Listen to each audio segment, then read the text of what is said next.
Okay, thank you. Thank you for having us. That's a great group of smiling young faces, and our next generation in the industry is we're looking at them. So, well, what do I? So I'm with Outback Steakhouse. I'm a joint venture partner. I run Southern California. I've been with the company for 33 years. I started out in a dishwashing position, worked my way through the management training of Houston's restaurants into management with them, resigned, made to general manager, and then a managing partner with Outback Steakhouse for 7 years at the 14th location in South Florida. And then was joined up with a franchise group here in California, and we had 63 Outback Steakhouses in the state of California. What got me to where I am today are the people that I work with along the way. This is a people business. Okay, we deliver hospitality through food and entertainment to our customer with happy, well-knowledge, well-trained Outbackers.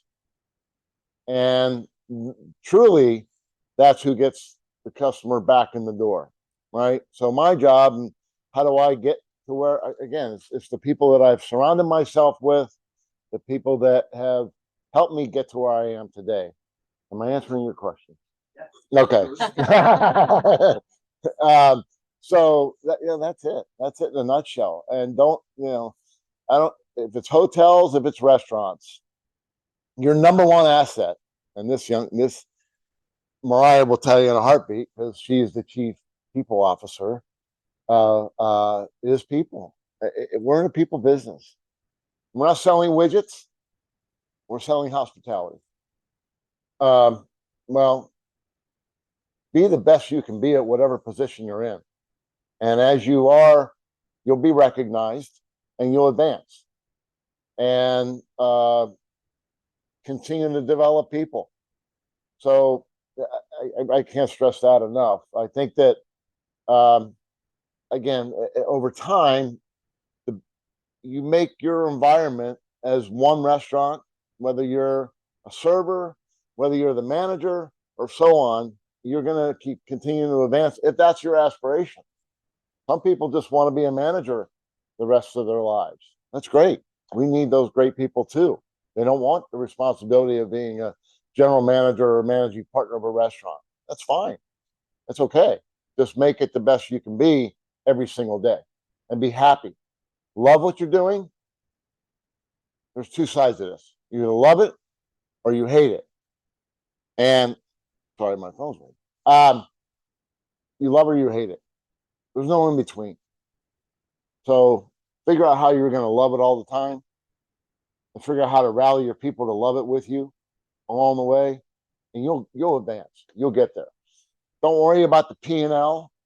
The P&L, drive the top line, drive the sales, keep your customers coming in the door. The rest of this will take care of itself. And you just have to know how to manage it and know the right people, put the right people in the right places to help you manage that.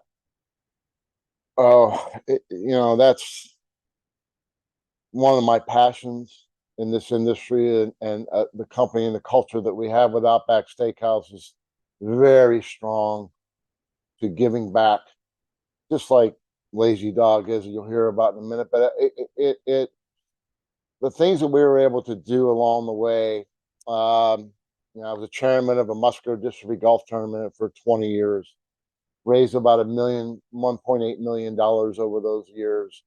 I was very fortunate enough to be invited to travel abroad to Afghanistan, and we did 9 missions in Afghanistan, and we fed on the 10th anniversary of 9/11. We fed 40,000 soldiers Outback Steakhouse, Carrabba's, Bonefish, and Fleming's food, and halfway around the world into a war zone, literally a war zone. Took on rocket attacks and the whole 9 yards. And I could talk about that for the next 8 hours, but it was being able to be supported to give back in that way. And giving for the sake of giving rather than the sake of gaining, right? We're not looking to gain anything out of this. We're looking just to give back to people who are in need. And back in the day when we started the company, when Outback started, we didn't have a lot of competition. We didn't have to have television commercials, which cost a lot of money. We were born on grassroots marketing, getting out in the community, supporting the youth athletics, supporting all of the schools, the first responders, and all of those type of things. So no matter what business you're in, carry that forward, give back some of your success. And if we all did that in this world, we'd be in a much better place. Are there only one or two? A lot of money. You need cash. Yeah, you need money. You need staying power, right? So you need to have some in reserves that'll get you through the growing pains of opening that business and introducing it to a community. You have to have patience. Not, I will tell you that I opened up the 14th Outback Steakhouse in South Florida. Our break even was $38,000 a week. We were doing $19,000 a week. So we were losing 19 grand a week. And we did that for a number of months. But I believed in the brand. I believed, and I was very passionate about the food. And I was very proud of the product that we were serving. And I knew somewhere along the way, this thing was going to catch. And got out in the community, did events that I had no idea why we were. I was like, what are we doing? I'm at a bikers event, right? A bunch of Harley Davidson drivers and all these rough people and whatnot. I'm like, okay, well, they love the food, so that's a good sign. So that helped. And then a little bit later on, the publicity of the Miami Herald came in, and that was a 1.1 million publications on the front page of the entertainment section. We went from 19,000 to 32. To built it to a $4 million restaurant, but within 2 years of $4 million. So believe in what you're doing, stick with it, be patient, and have a lot of passion behind it, and